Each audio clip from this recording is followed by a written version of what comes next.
बोलिए गौ माता की, बोलिए गंगा माता की, बोलिए गीता माता की, बोलिए अम्बे माता की, बोलिए भवानी माता की, बोलिए नर्मदा माता की, बोलो बोलो भारत माता की।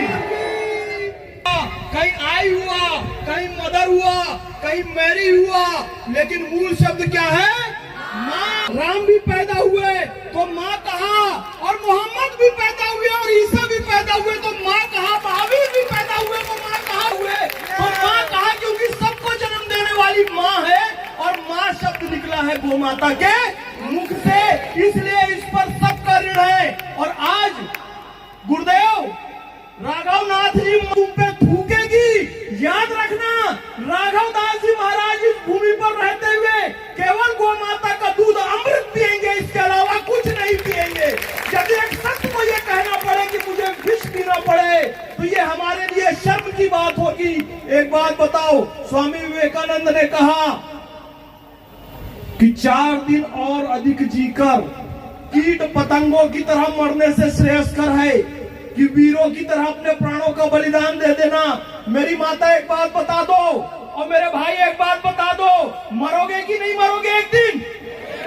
बाथरूम में गिर के मरना चाहते हो? लोटा लेके गए खेत में गिर के मर गए, मरोगे तो? कभी ट्रक के नीचे आए मर गए, कभी कैंसर हो गया मर गए। मृत्यु तो अवश्यंभावी है। तो सर्वश्रेष्ठ मृत्यु क्या है? जब सही समय पर आ जाए तो वीरों की तरह लड़ते हुए अपने प्राण दे देना। केवल महाराज की एक आवाज पे तुम खड़े बस हो जाना, इतना काफी है। कोई यहाँ गौ माता पर कुदृष्टि डालने आए तो आपको केवल खड़े याद रखिए, काल से तो वो डरे जो कर्म करे चांडाल का, और काल उसका क्या करे जो भक्त हो महाकाल का। कहते कर्म करे चांडाल का, अरे चांडाल का कर्म बुरा है नहीं है, चांडाल का कर्म बुरा। एक कथा आती है चांडालिनी की, उसको भूख लगी तो उसने चिता की अग्नि तो मौजूद थी, तो बर्तन क्या ले, मानव की खोपड़ी भी थी चिता में, और भोजन क्या ले, तो कौवे का मांस मानव की खोपड़ी में डाला और चिता की अग्नि में पकाने लगे और उसको ढक दिया कुत्ते के चमड़े से। एक संत गुजरे, ये चांडालिनी मां के चमड़े से क्यों ढक कर रखा है? तेरे ऐसे भोजन पर कौन कुदृष्टि डालेगा? तो शास्त्रों में लिखा हुआ है कि ये शमशान के आसपास बहुत सारे ऐसे लोग रहते हैं जिन्होंने गौ माता की गोचर भूमि पर कब्जा किया है। ऐसे किसी व्यक्ति की दृष्टि मेरे भोजन पर पड़ गई तो मेरा भोजन अपवित्र हो जाएगा। ये बात शास्त्रों में लिखी हुई है। क्यों जानते हो? क्योंकि तुम गोत्र धारण करके घूमते हो ना, पूजा के समय, यज्ञ के समय, विवाह के समय गोत्र पूछा जाता है।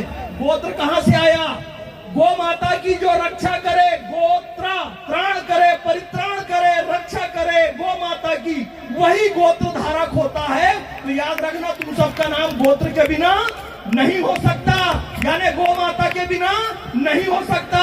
गंगा निकली गोमुख से, गौ माता के मुख से, गोमती गो से, गोदावरी गो से, गोवा गोमांतक गो से, गोरखपुर गो से, गोकुल गो से, सब कुछ गो से।